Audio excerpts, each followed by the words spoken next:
Anda kembali bersama kami di Breaking News Metro TV. Kami tadi sedang menggali informasi dari Taris Hirsiman yang sedang berbincang dengan salah seorang saksi mata kejadian atau bencana longsor di Desa Sinar Resmi Cisolok, Sukabumi. Kita kembali bergabung bersama Taris Hirsiman. Taris, apa update informasi dari Anda, Taris? Ya, kita tadi sempat berbincang dengan salah seorang warga Desa Sirna Resmi ini dan kita akan melanjutkan perbincangan dengan Bapak Dede di sini. Bapak Dede adalah salah satu warga yang juga turut melakukan evakuasi pada saat terjadi longsor kemarin, tepat pada malam hari setelah terjadi longsor tersebut. Pak Dede bisa kembali diceritakan, Pak, tadi selain melakukan evakuasi kendala pada saat malam hari, tidak ada penerangan dan juga komunikasi begitu, Bapak bisa pada saat itu mendengar ada suara gemuruh atau tanda-tanda longsor, Pak, akan terjadi longsor setelah evakuasi itu, Pak? Pada waktu itu, pada lagi mengevakuasi, dentuman-dentuman sih ada. Kalau nggak salah 3 kali dentuman waktu mengevakuasi yang kejepit di dalam rumah.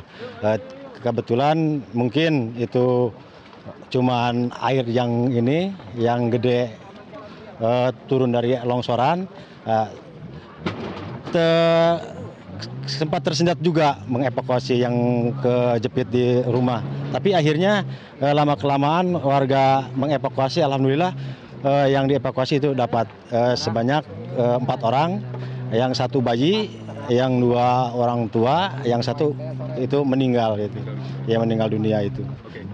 Pak Dede kan sebagai warga Desa Sirna Resmi ini, tapi tidak ikut terdampak dari longsor ini, Pak, ya. Bisa ceritakan kronologisnya kembali, Pak. Pada saat Bapak mendengar ada informasi terkait longsor, saat itu apa yang Bapak langsung lakukan begitu, Pak?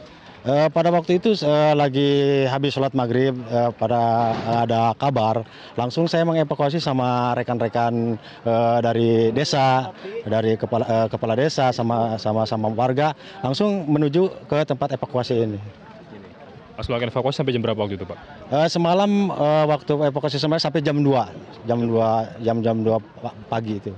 Apakah ada kendala, Pak, selain kondisi yang listrik mati dan lain sebagainya pada saat Anda melihat medan ini secara langsung, yang menghambat sebetulnya apa, Pak, proses evakuasi ini, Pak? Ya, dalam evakuasi ini yang paling terhambat itu penerangan. Takutnya ada susulan yang kedua kali dari longsoran itu, Pak. Setelah itu mungkin kami mengupayakan kalau ada yang mau ditolong lagi gitu, Pak. Pak Dede kan sudah lama tinggal di desa ini, Pak, ya. Bapak sebelumnya apa pernah ada kejadian longsor juga, Pak, di wilayah Desa Sirna Resmi ini, Pak? Kalau longsor sih ada, tapi tidak sefatal ini gitu. Tidak sefatal ini sampai ada yang meninggal gitu. Oke. Jadi, Pak, apakah waktu itu sempat ada, Pak, pendidikan mitigasi atau informasi terkait dengan bencana longsor dan lain sebagainya yang diinformasikan kepada masyarakat di desa ini, Pak? Sebetulnya belum ada sih itu yang namanya sekolah itu belum ada di informasinya itu. Makanya saya minta untuk kepada pimpinan-pimpinan yang di atas untuk siaga atau untuk mendidik anak-anak masyarakat juga, anak-anak putra daerah gitu ya dibilangnya gitu. Oke, baik. Jadi sejauh ini Bapak bersama rekan masih melanjutkan proses evakuasi, Pak, ya, berarti, Pak, ya? Betul. Baik, terima kasih banyak, Pak Dede, atas waktu informasinya, Bapak. Dan demikian, Ade, tadi kita sudah berbicara dengan Pak Dede dan kita bisa melihat saat ini untuk proses evakuasi terus dilanjutkan dan memang sejauh ini alat berat belum bisa masuk ke lokasi. Informasi yang kami terima dari salah satu tim kami yang juga berada di di lokasi Desa Sirna Resmi ini menyatakan bahwa masih ada 1 alat berat namun masih belum bisa masuk ke lokasi ini. Sementara penanganan atau evakuasi dijalankan dengan cara manual oleh masyarakat yang ada di sini menggunakan sekop, pacul, dan perlengkapan lainnya untuk pertama menyingkirkan tanah yang berbentuk lumpur dan lempung ini karena cukup menyulitkan baik itu saat proses relawan atau petugas masuk ke sini dan juga kemudian mencari korban yang masih dinyatakan hilang. Untuk jumlahnya ini masih fluktuatif, Ade, karena masih terus berkembang sementara masyarakat masih terus melakukan pencarian di sini. Data terakhir yang kami terima sampai dengan pukul 6 pagi tadi menyatakan bahwa ada 31 orang yang masih dinyatakan hilang, sementara yang terdampak adalah 107 warga dengan 32 kepala keluarga yang dinyatakan terdampak secara langsung oleh longsor ini. Bila Anda lihat saat ini evakuasi bersama-sama dilakukan oleh relawan, tim gabungan TNI Polri, Basarnas, BPBD, dan juga BNPB, serta relawan dari berbagai elemen turut membantu proses evakuasi. Untuk sistemnya sendiri bisa Anda lihat ini masih dibuka jalur terlebih dahulu karena masih ada beberapa rumah warga yang terlihat di situ. Untuk pencarian memang cukup berbahaya, mengingat saat ini kondisi tanah yang ada di wilayah TKP ini masih cukup belum stabil. Apabila terdengar suara gemuruh atau ketika terjadi hujan deras begitu, masyarakat atau relawan serta berbagai pihak yang melakukan evakuasi diminta untuk segera meninggalkan lokasi. Meninggalkan lokasi dengan cara kembali ke tempat titik awal atau menuju menyelamatkan diri ke lokasi yang ada di depan ini, Ade.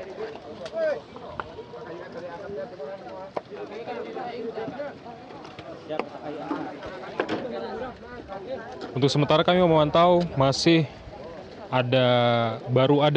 baru terpantau ada 3 kantong jenazah yang pada pagi hari ini telah dibawa ke posko yang ada di sekolah dasar di Desa Sirna Resmi ini. Dan telah diidentifikasi untuk kemudian rencananya akan dimakamkan. Anggota keluarga sudah menunggu di posko tersebut. Dan evakuasi ini telah dilaksanakan sejak sekitar pukul 7.30 waktu Indonesia Barat.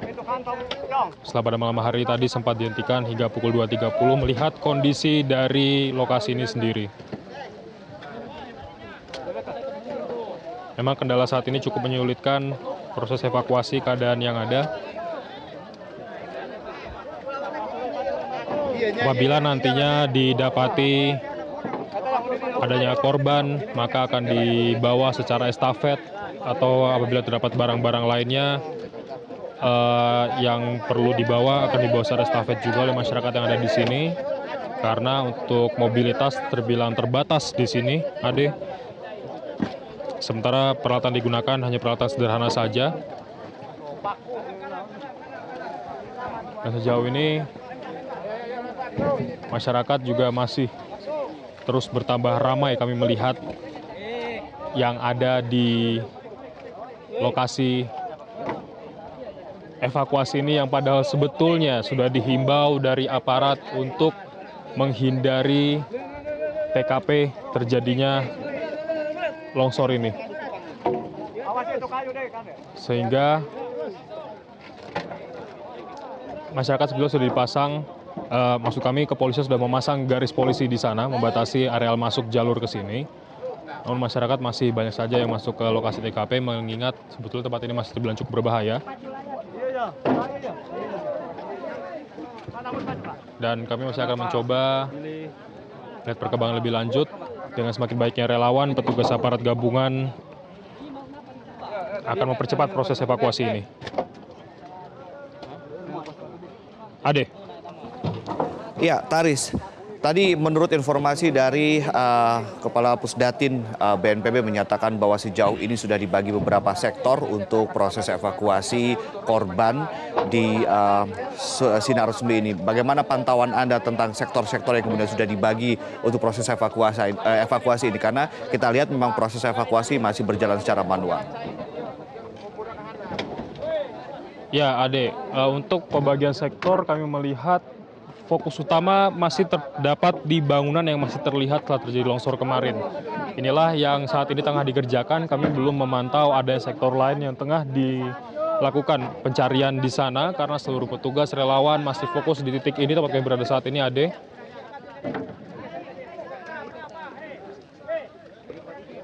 Karena untuk pencarian ini memang cukup sulit terkendala di kondisi medan dan keterbatasan alat yang ada.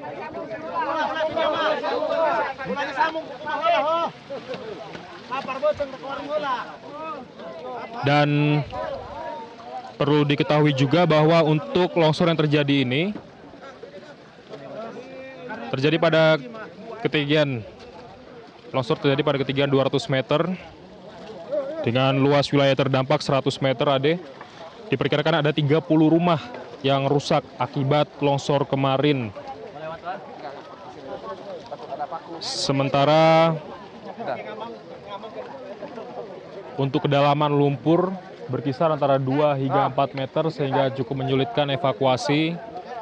Masyarakat yang datang ingin membantu. Dan memang di sini seperti Anda lihat suasana begitu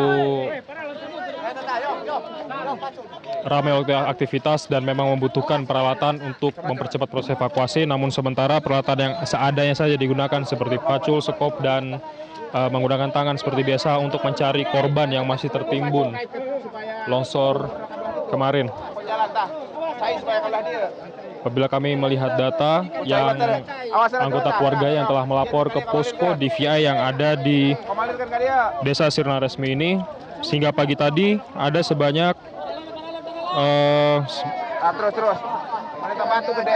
ada sebanyak 21 warga yang anggota keluarganya sudah melaporkan ke posko bahwa mereka kehilangan kerabatnya. Namun apabila melihat catatan dari BPBD yang didasarkan pada data dari kepala dusun, masih ada sebanyak 31 lagi yang masih dinyatakan hilang dan dilakukan pencarian di lokasi ini. Ade. Baik, Taris, terima kasih atas laporan Anda. Nanti kita akan update lagi informasi langsung dari lokasi.